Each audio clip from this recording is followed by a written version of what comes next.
And today I want to talk about a very controversial but polarizing topic. And I want to talk about dating responsibly and sexual responsibility.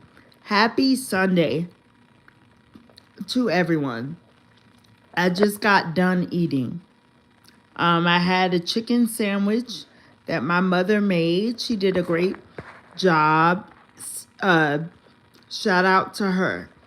Um, I know that my audience are, is adults, so I'm assuming not everyone is abstinent, not everyone is celibate.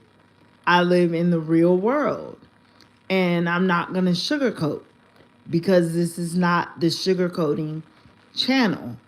But I'm just hoping that if people are sexually active, that they are exercising sexual responsibility.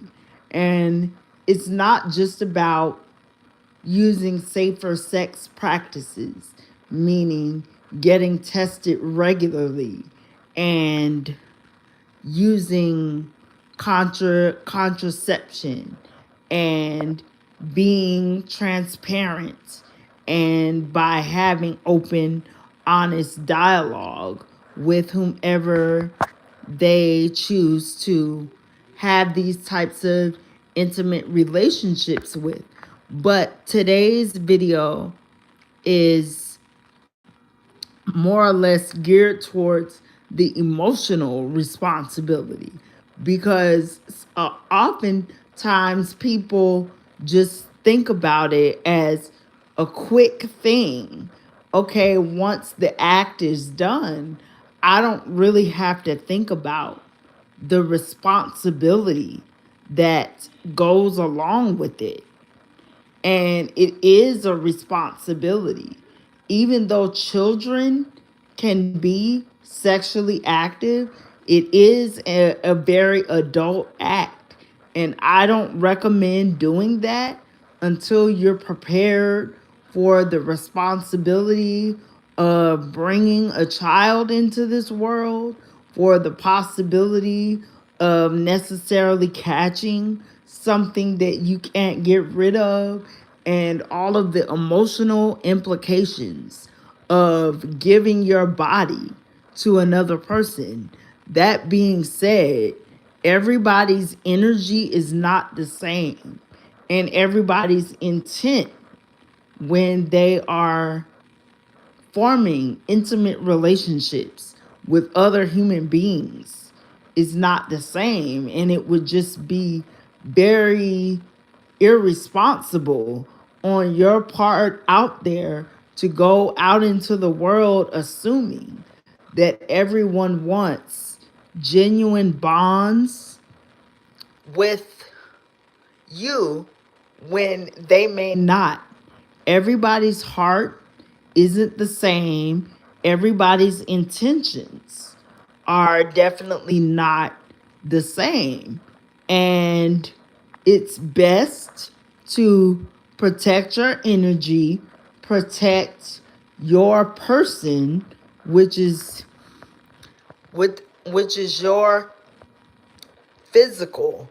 Be careful with touch because there's power in touch. Just as I was taught not to let in and everybody in my hair because my hair is my crown and glory. As I get older, I'm learning not to just let in and everybody touch me because people have spirits on them, and that may or may not be something you're sensitive to at this point in your life.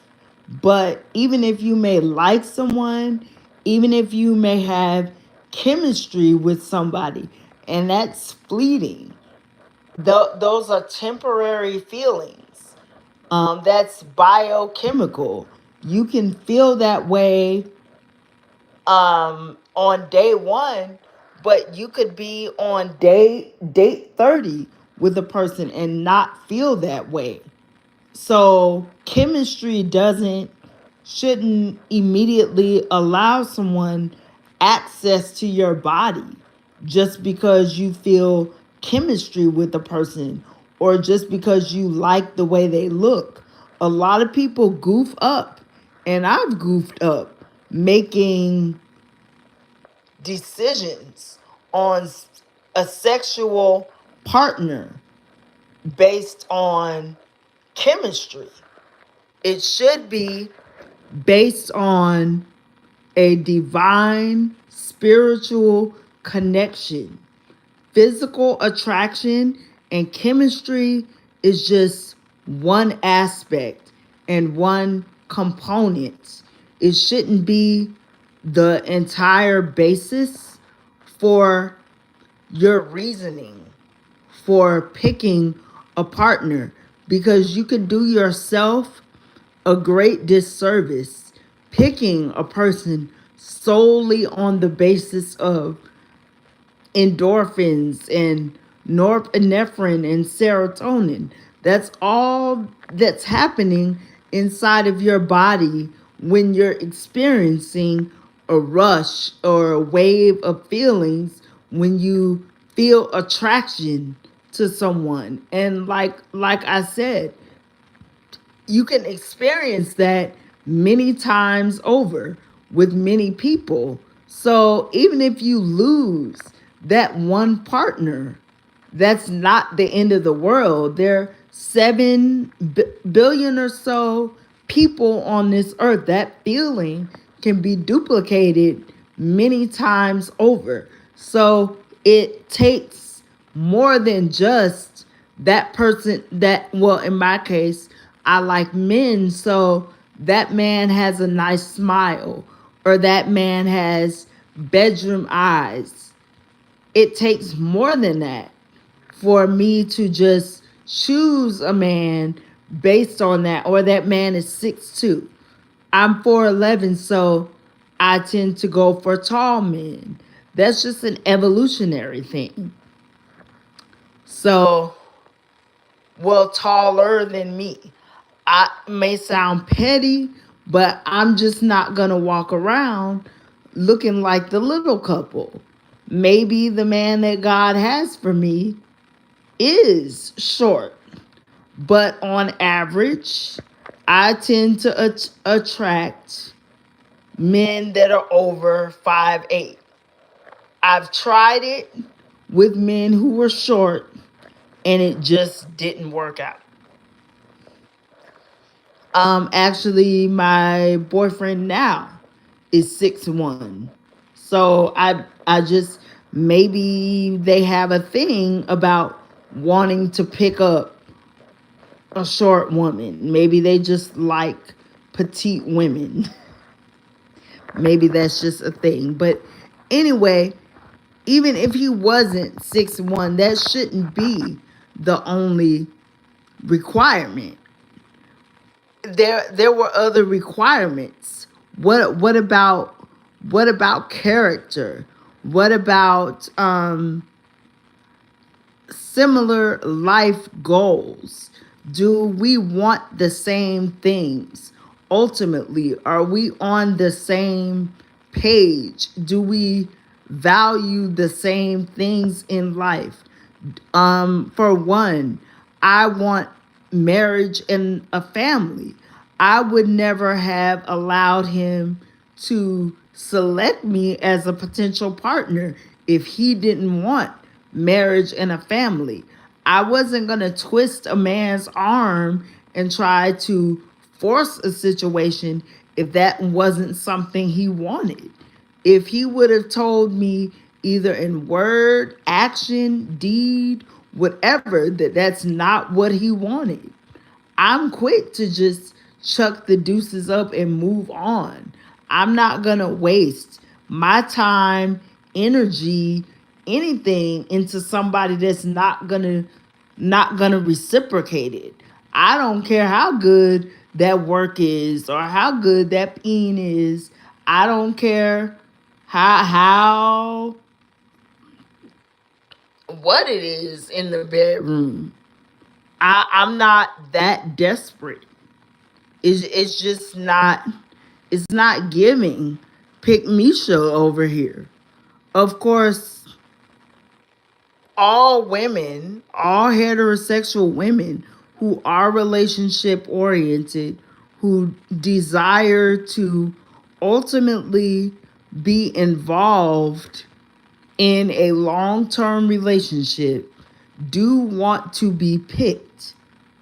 But I believe the expression pick Misha is more so geared towards women who will lay their standards by the wayside for any man that comes along, and at any cost, just to say that they have somebody. If we didn't have, if we weren't aligned on a deep spiritual plane, it wouldn't matter if there was no sexual, if there were sexual chemistry. It wouldn't matter if I was, what if I was attracted to him. It wouldn't matter if we had things in common. It wouldn't matter if he checked off all the boxes. It wouldn't matter if my friends and family liked him. It wouldn't matter if he had a good job. It wouldn't matter if he was in good standing in the community. It's just on a deeper level, it just has to align spiritually. And I think people get so gung ho on just, they have to compare their lives to other people's lives, and they're in this race. And oh, I'm 30 or I'm 30 plus, or my biological clock is ticking, and now I see all of my friends getting married, or why has everyone else had a baby but me? So now this is my last shot. So now I have to be forced to accept what's on my path. And that may not be the best viable option. So people with scarcity mindset pick what's um what's available to them, and what's available in their mind, because availability is a state of mind.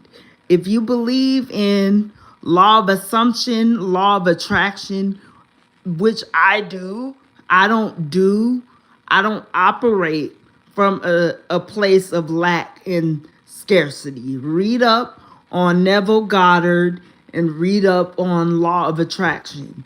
That's another video. So I can't go into all of that today. Hello, how are you? The one person who's viewing. But a lot of people make these decisions on mates based on scarcity mindset. And because of that, they want to microwave date and rush the vetting process. And when you do that, you make fatal, you can make fatal and pivotal, I mean, detrimental dating mistakes that can be very harmful to your emotional health. They can harm your physical health if you're not careful, because you're so worried about um a clock, and oh, you're not getting any younger, and all of your counterparts, and you don't want to be the only one at the high school reunion without a partner, and you see everyone else at all the family functions with somebody, and you don't want to be the only one left out. So you may feel forced to make a decision that's not best for you spiritually, emotionally, or otherwise. And when people make decisions out of desperation or lust, they may not make the best decisions. And a lot of times, these individuals can smell fear. These individuals out there in society know that there's individuals who long to be in a relationship. There's individuals out there who know that there are people in the dating world who feel a sense of the biological clock ticking, that feel a sense of dating fatigue. So, what do? They lay on the charm, they love bomb, they manipulate, they play the role for as long as they want to play it with no intention on letting anything come to fruition because that's just the nature of the beast.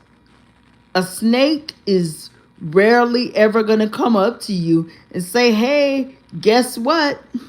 And hold up a sign and say, hey, guess what? I'm a snake. What they're going to do is use manipulative tactics. And it can either be a male or a female. And oftentimes, what do people use? What is the easiest way if you are low vibrational and you haven't been able to spiritually discern to get people to lower their inhibitions? You're most vulnerable when you're naked. When you're at the mercy of someone else, when you're in the privacy of your own bedroom, when you're not clothed, when you're behind closed doors, when you that person has tapped into your amygdala and they've opened up another level of your vulnerability. Men and women do process sex very, very differently, but men and women do have masculine and feminine energy. And if you are an empath and you're partnered up with a narcissist, they don't, and narcissists can be female as well. Narcissists don't do relationships in the way that empaths do relationships. They will use sex as a means to get and use people. And oftentimes, narcissists are very good at it because they can use charm and seduce people. And if you aren't keen on red flags, if you haven't done your due diligence to know what to look for when you're out, and that's why I would recommend, in the day and age that we go on, that we're in, hang out with people. Not everything has to be a date. Go on platonic outings with people. Spend time with people of the opposite sex.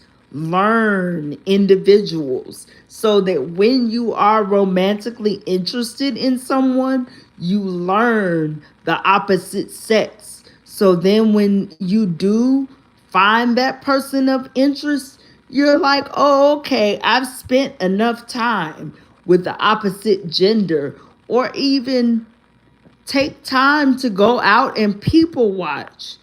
Read up on body language. Educate yourself on indicators of when somebody is lying to you. Um, Tactics that people use to be manipulative. These are things that can save you from years of spiritual heartache. It can save you from possibly garnering a communicable disease.